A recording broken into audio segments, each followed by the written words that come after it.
Good. Congratulations. Thank you. I was asking you on Thursday about his right hand. Yeah. Can I tell you what you told me? I said his right hand would get him into trouble. It's the shot I predicted. I said he'd overload on his right hand. I said I'd slip. I said I'd bang the left hook.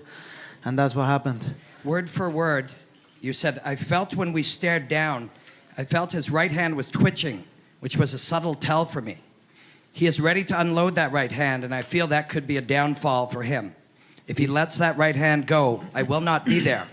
I simply enter the way I enter, and that is enough. They either overextend or they shrink away, but either way, it is not good for them.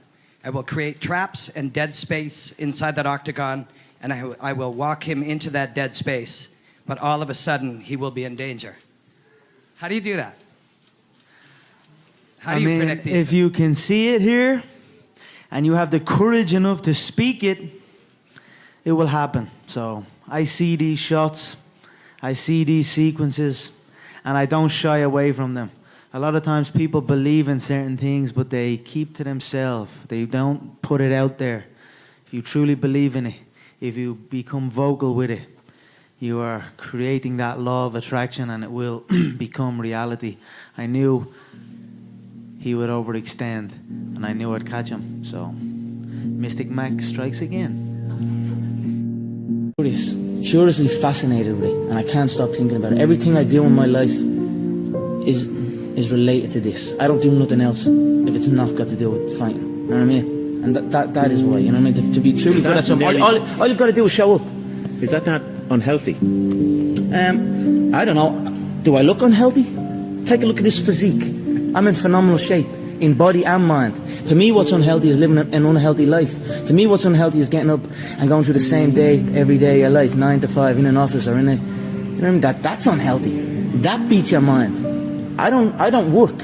I love what I do, and that's why I'm doing what I love. You know what I mean? That's why it's become a career for me, because I love it.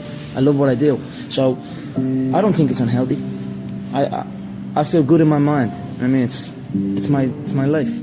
When you're chasing your dream, and when you're working hard, chasing something you love, and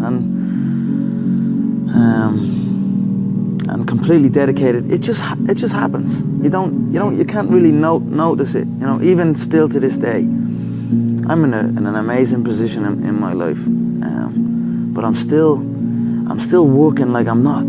I'm still working like I'm not in this position. Absolutely. I'm still working like none of this is even. You know what I mean? Yeah. It's just something I love to do, and I just keep pushing and keep working hard. I can't pinpoint an exact moment for you, but Yep. If anything, I always felt like it was happening way back then, and now it is happening. But now I almost feel like it's not happening. You know what I mean? And I want to push to something else. Absolutely. I'm always striving to push forward. I was always getting pestered. What are you doing with your life? You're doing this, doing that.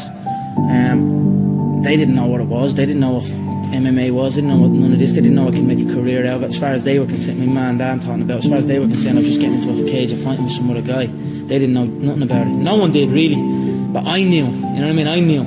But and then I ended up getting a trade just to keep them quiet. Because I used to have a lot of fights with my dad. What trade did you get? I ended up getting a trade as a plumber. Literally up in the back arse of nowhere, up in Wicklow, the Wicklow Mountains. And funny enough, that site was one of the biggest sites in Europe. Kilternan, it was right at that skiing place. Huge, and now it's just abandoned. Now it's just deserted. So I used to go up there 6 o'clock, 5 o'clock in the morning. I was on that M50. I used to have to walk to the N4, about half an hour from my house, wait for some Limerick guy that I didn't even know. He'd drive on the M4, and I'd have to flag him down. Nightmare, yeah. 2 hours down on the M50, 2 hours back. Literally 14-hour days, and I was the first year, so I had to go and do everything. I had to go to the shop. I had to go and get this and get that. So I always had trouble with that, and I was like, this isn't for me. This is not for me. How long did you last? I lasted 18 months doing it. But it was tough, you know.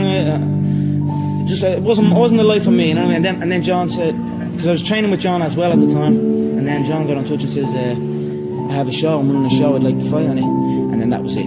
I just packed it in, didn't show up.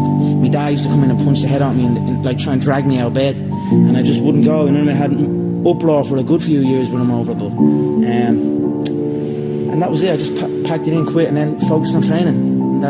I knew what was going to happen. I knew I was going to get here. They didn't. There's a lot of stressful years, you know what I mean? A lot of tough times, but I them wrong. When I was a kid, I used to always visualize stadiums and like even when I was playing football, I'd kick the ball against the wall and I'd pretend I scored a goal and I'd run off and I'd be raising my hand and visualizing a arena full of fans, and that was something I'd done as a kid out on my own. I like just running around kicking the ball.